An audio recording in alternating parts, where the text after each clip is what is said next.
Okay, simple steps. Start with a dry skillet, add oil, then turn up the heat. After that, once the oil is hot, add mustard seeds and cumin seeds, jeera.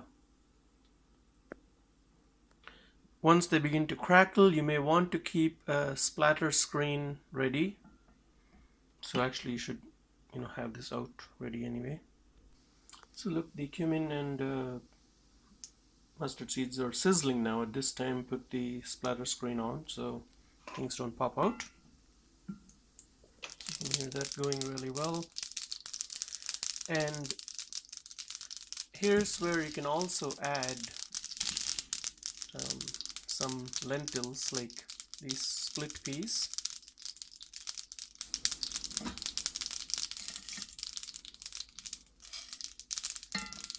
And white split lentils called oodles. So I usually sometimes put it on top of the splatter screen and then flip the screen. You should also, once this browns up, you can add asafoetida. In this case I'm using this brand. There's also a brand called LG that you commonly see. This is asafoetida powder. It has some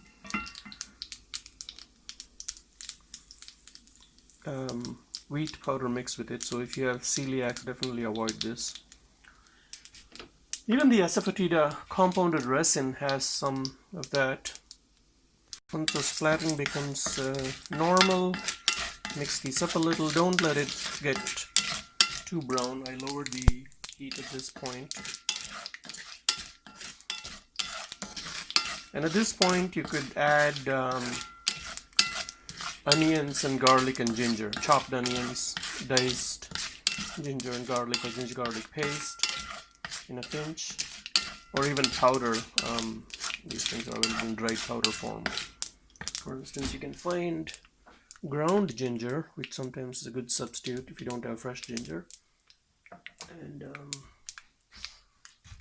this is the time I'm also going to add some curry leaves. Now these are not commonly available, but these are sort of dried curry leaves. Fresh curry leaves are ideal because they have more flavor, but they should still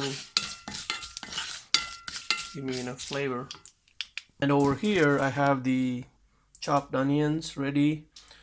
I don't have my garlic chopped up and ready yet, but I'll do that in a second. And after that I'll be chopping the spinach and have the bell peppers also ready. But I'm going to take the onions now. I didn't really chop them too much, but I'm going to take them anyway. Here, let the heat sort of break up the onions. But once you add the onions, which is the wet ingredient, after that you won't be able to add any of the dry ingredients to get roasted, so make sure that you wait to add things that contain moisture, like vegetables or meats or onion or something, after you've added and roasted all the dry spices. So that's a key thing to remember. Or you'll have to use a separate skillet to roast the dry spices and then use them as seasoning. Yes, now I also added the chopped garlic there, if you can see, diced garlic. And I am going to be lazy and instead of, maybe I'll not. So now I have everything ready. Half a potato, tomatoes, spinach all chopped up, green bell peppers are ready to go. I also added some diced ginger somewhere, or maybe I added it to the stove already. Back. Yep, it's all the crudely diced ginger. So this is going to be a veggie stir fry, but you could also add some extra protein to it if you want, like kidney beans, or you could add in a separate pan you could cook some, if you like things like chicken or fish, you could fry them or grill them and then add it to this dish.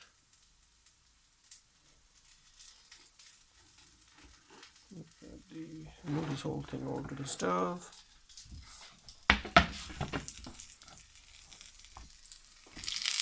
peppers, potatoes.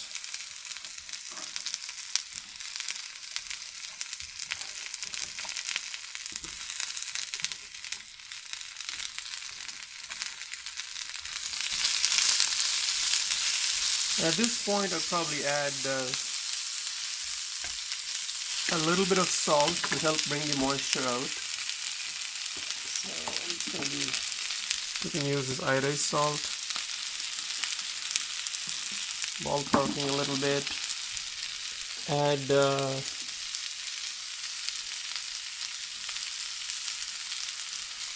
couple of teaspoons of red chili powder. Add a big teaspoon of turmeric powder. These come from here. You can also add garam masala if you want. It's about 3/4 of a teaspoon.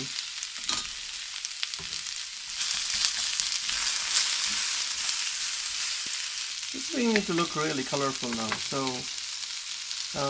while this is cooking, I'm going to put a lid on it so that some of the moisture stays inside and softens things up. And I'll add the spinach and tomatoes after 5 minutes and then mix them up again and put the lid on it. And this time around I might add either some yogurt and water or coconut milk to make it more into a gravy, like a sort of a curry, Thai curry type dish. And I also have, I just realized, specific Thai spices. Galangal, which is the root, it's like a plant in the ginger family. And I don't have lemongrass, maybe a little bit of frozen lemongrass, but lemongrass is a good spice to add too. The orange rinds that are drying, that's just, I'm just generally planning to use them in some baking later on. Also the ginger peels, as well as, I was in a rush, so I kind of just chopped off instead of carefully peeling. These things, I don't just throw them immediately. I usually keep them, and you can either boil them and extract some of the flavor out of it, or boil them in water, add some tea leaves or tea bag, add a couple other spices that go into chai, like cinnamon or whatever, and you'll have some chai basically. So you don't need to throw things away immediately in cooking. And although I'm not doing it now, but even things like the ends of onions and carrots, those can all be boiled together to make stock, or broth as some people call it.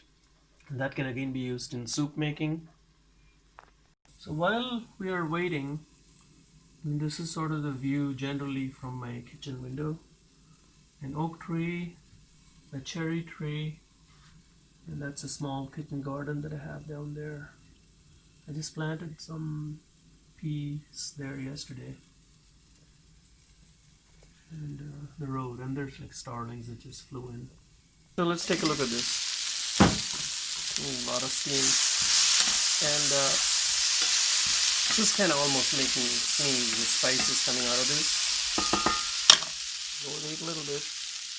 So let's recap. I added the spinach and the chopped tomatoes to this. And I don't know where I forgot my spoon. So I'm going to mix this.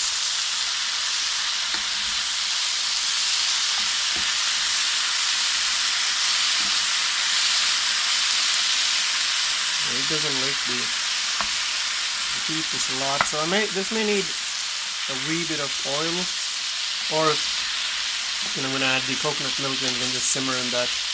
But I was also going to add green peas, some frozen green peas.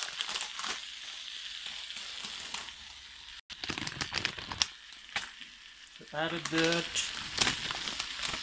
So I'm doing the short stop, pause record, and still this video has managed to become 10 minutes long.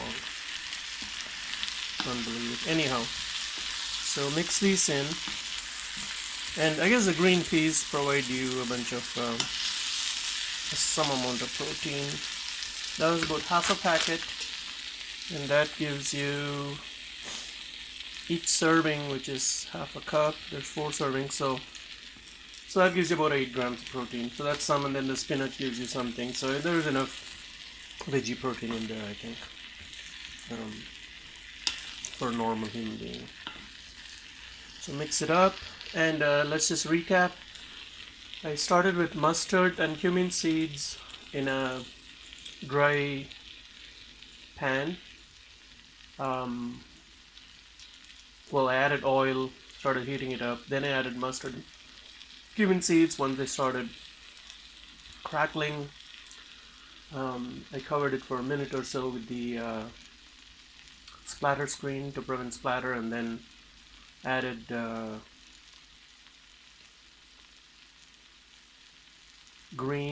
dried green curry leaves. I also added asafoetida powder at that point. Oh, it shows asafoetida. Let me see.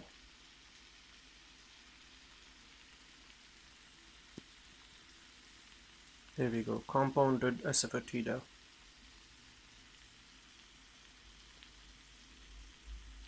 And this one has actually rice flour, gum arabic, but it does have wheat flour in the background. So wheat allergy people avoid it.